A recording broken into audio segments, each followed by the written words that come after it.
Class आज हम अपनी मेन बुक में से हिंदी की मेन बुक में से निकाल लेंगे पाठ 7 डाकिये की कहानी कंवर सिंह की जुबानी। यहाँ पर डेट डालेंगे आज की 25। शिमला की माल रोड पर जनरल पोस्ट ऑफिस है। उसी पोस्ट ऑफिस के कमरे में डाक छांटने का काम चल रहा है। सुबह के 11:30 बजे हैं। खिड़की से गुनगुनी धूप छनकर आ रही है।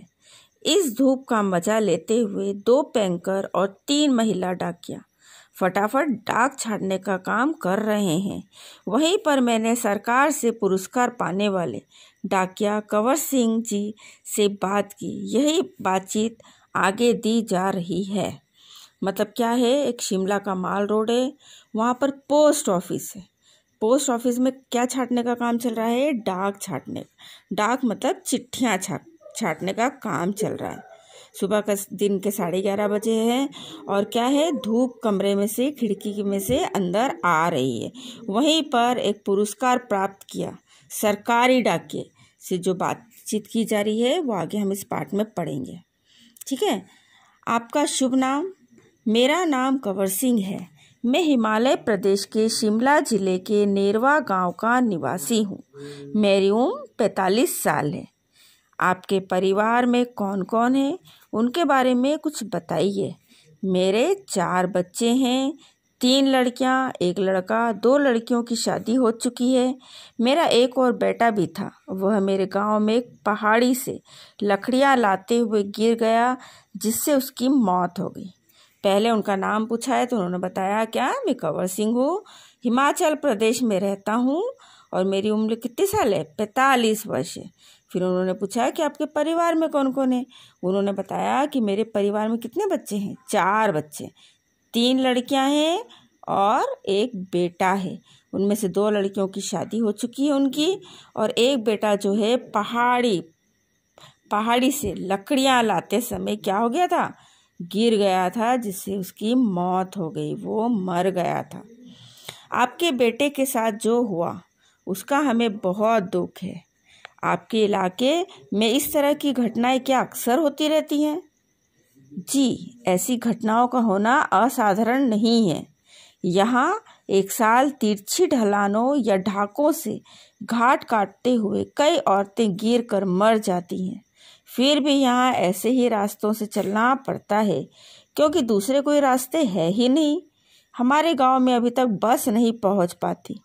हिमाचल में हजारों ऐसे गांव हैं जहां पैदल चलकर मैं पहुंच सकते हैं। मतलब जब उन्होंने सुना कि उनका जो बेटा था वो पहाड़ी के रास्ते पे चढ़ते हुए गिर गया, उसकी मौत हो गई, तो उनसे पूछा गया कि फिर क्या आप लोग इस रास्ते से जाते हो तो क्या करें, कैसे जाते हो, डर नहीं लगता आपको? तो उसने क्या बोला कि इसके सिवा हमारे पास कोई रास्ता ही नहीं है, क्योंकि यहाँ पर क्या होता है, गाँव में ऐसी ही सड़कें क्या होता है जिसमें पगडंडी है, ढलान है, वहाँ से कभी भी कोई गिरकर मर सकता है।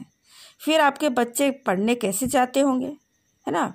अगर वो रास्ता ऐसा है तो उन्होंने पूछा फिर आपके बच्चे स्कूल कैसे जाते हैं ऐसे रास्ते से होते हुए? मेरे बच्चे गांव के स्कूल में पढ़ने जाते हैं। स्कूल लगभग 5 किलोमीटर दूर है। मेरी एक लड़की 10वीं तक पढ़ी है, दूसरी 12वीं तक, तीसरी लड़की 12वीं कक्षा में पढ़ ही रही थी। बेटा 10वीं में पढ़ता है। उन्होंने उनके बच्चों के बारे में बताया कि जो उनका स्कूल है कितनी दूर, गांव से कितनी दूर है? 5 किलोमीटर दूर है। और उनका एक लड़का कहाँ 10वीं में पढ़ता है, दूसरी 12वीं में पढ़ती है और तीसरी 12वीं में पढ़ रही है। आप जहाँ काम करते हैं वहाँ आपके अलावा और कौन कौन है? क्या आपको डाकिया ही कहकर बुलाते हैं? पहले मैं भारतीय डाक सेवा में ग्रामीण डाक सेवक था। अब मैं पैंकर बन गया हूँ, पर हूँ वही नीली वर्दी वाला डाक सेवक। मतलब उनसे पूछा गया कि आप क्या करते हैं, जहाँ काम करते हैं वहाँ आपको डाकिये के अलावा क्या बुलाते? तो उन्होंने क्या बोला कि मैं ग्रामीण डाक सेवक हूँ और मैं क्या हूँ, अब पैंकर बन गया हूँ। लेकिन क्या है, मेरी यूनिफॉर्म वही है, नीली वर्दी मतलब यूनिफॉर्म, ड्रेस हमारी। डाक सेवक को करना क्या क्या होता है? अब उन्होंने पूछा है कि डाक सेवक जो रहते हैं वो क्या करते हैं। मुझे बहुत कुछ करना होता है, चिट्ठियाँ, रजिस्ट्री पत्र, पार्सल, बिल, बूढ़े लोगों की पेंशन आदि छोड़ने गांव-गांव जाता हूँ। वो बता रहा है कि वो क्या क्या करता है वहाँ पे, है ना, डाक विभाग में रहकर क्या क्या काम करता है। वो चिट्ठियाँ बांटता है, रजिस्ट्री पत्र बांटता है, पार्सल देता है, बिल देता है, और जो बूढ़े लोगों को बूढ़े हो जाने के बाद जो पैसा मिलता है उसे बोलते हैं पेंशन, और ये पेंशन छोड़ने का काम करता हूँ। क्या यह सब अभी भी करना पड़ता है? क्योंकि अब तो सूचना और संदेश देने के बहुत से नए तरीके आ गए हैं। मतलब पहले के समय में जब सूचना बांटने में, संदेश देने में बहुत टाइम लगता था जब आप करते थे, लेकिन अभी तो नए नए तरीके आ गए हैं। तो क्या आप अभी भी वही काम करते हैं? शहर में भले ही आज संदेश देने के कई साधन आ गए हैं, जैसे फ़ोन, मोबाइल, ईमेल वगैरह, लेकिन गांव में तो आज भी संदेश पहुंचाने का सबसे बड़ा काम डाक ही है। इसलिए गांव में लोग डाकिये का बड़ा आदर और सम्मान करते हैं। इसलिए अपनी चिट्ठी आदि पाने के लिए डाकिये का इंतज़ार करते हैं।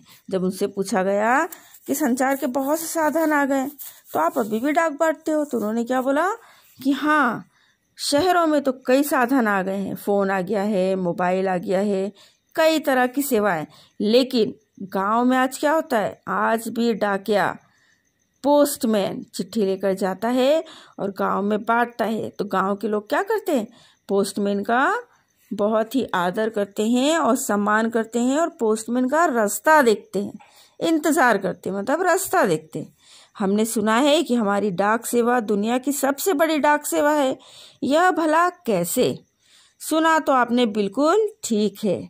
हमारे देश की डाक सेवा आज भी दुनिया की सबसे बड़ी डाक सेवा है, और सबसे सस्ती भी।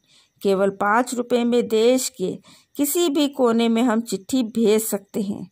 पोस्टकार्ड तो केवल 50 पैसे का ही है, यानी 50 पैसे में भी हम देश के हर कोने में अपना संदेश भेज सकते हैं। क्या बताया हमने कि हम चिट्ठी भेजना बहुत आसान काम है और बहुत सस्ता। पोस्टकार्ड तो कितने का आता है, 50 पैसे में। 50 पैसे में हम अपनी कोई भी बात चिट्ठी लिखकर एक गांव से दूसरे गांव, एक शहर से दूसरे शहर पहुंचा सकते हैं। देखिए हम नेक्स्ट, आपको अपनी नौकरी में मज़ा तो बहुत आता होगा। मुझे अपनी नौकरी बहुत अच्छी लगती है। जब मैं दूर नौकरी करने वाले सिपाही का मनी ऑर्डर लेकर उसके घर पहुंचता हूँ, तो उसके बूढ़े माता पिता का खुशी भरा चेहरा देखते ही बनता है। ऐसे ही ज़रा किसी का रजिस्ट्री पत्र पहुंचाता हूँ, जिसमें कभी रिजल्ट, कभी नियुक्ति पत्र होता है, तो लोग बहुत खुश होते हैं। बूढ़े दादा और बूढ़ी नानी तो पेंशन के पैसे मिलने पर बहुत ही खुश होते हैं। 6 महीनों तक वे मेरा इसके लिए इंतज़ार करते हैं। हिमाचल में बूढ़े लोगों को पेंशन हर 6 महीने के बाद इकट्ठी ही देनी पड़ती है।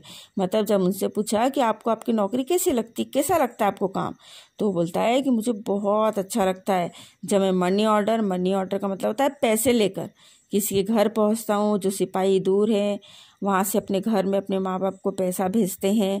तो उनके माँ बाप क्या करते हैं, वो पैसे को देखकर बहुत खुश होते हैं। और क्या होता है, कभी रिजल्ट, कभी नियुक्ति मतलब अपॉइंटमेंट लेटर, नौकरी का, तो वो लेकर पहुंचता हूँ, तो लोग उन्हें देखकर क्या होता है, बहुत खुश होते हैं, और उनका चेहरा देखकर मैं बहुत खुश हो जाता हूँ। टर्न करेंगे पेज। आप क्या शुरू से इसी डाकघर में काम कर रहे हैं? शुरू में तो मैंने लाहौल स्पीति जिले के किब्बर गांव में 3 साल तक नौकरी की। यह हिमाचल का सबसे ऊंचा गांव है। इसके बाद 5 साल तक इसी जिले के काजा में और 5 साल तक किन्नौर जिले में नौकरी की। उस वक्त इस गांव में टेलीफोन नहीं थे, बस भी सिर्फ मुख्यालयों तक ही जाती थी। अभी भी कई ऐसे गांव हैं जहां ना तो बस जाती है और ना ही वहां टेलीफोन है। ऐसी जगह में ग्रामीण डाक सेवकों का बहुत मान किया जाता है। मतलब उनसे क्या पूछा कि आप पहले कहाँ नौकरी करते थे और अब कहाँ नौकरी कर रहे हो, तो उन्होंने क्या बताया कि पहले मैं कहाँ था, लाहौर जिले के किब्बर गांव में था। उसके बाद 5 साल तक वहाँ रहा, फिर 5 साल के बाद मैं किन्नौर जिले में नौकरी करने लगा, है ना। अब नेक्स्ट देखेंगे, आप पहाड़ी इलाके में रहते हैं, जाहिर है डाक पहुंचाना आसान काम तो नहीं होगा। पहाड़ी मतलब ऊंचे ऊंचे गांव, ऊंचे ऊंचे पहाड़ हो जा, तो ऐसे ऊंची ऊंची चढ़ाई चढ़ के तो डाक पहुंचाना बहुत मुश्किल काम होता है ना। तो क्या बोला उन्होंने, हाँ मुश्किल तो आती है।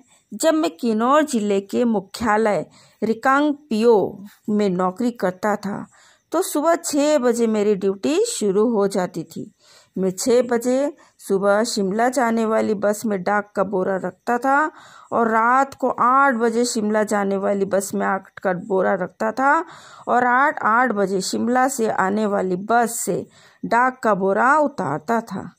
पैंकर को ये सब काम करने पड़ते, मतलब सुबह 6 बजे चले जाते थे बस में, है ना। और क्या होता था, रात के 8 बजे तक काम करते रहते थे।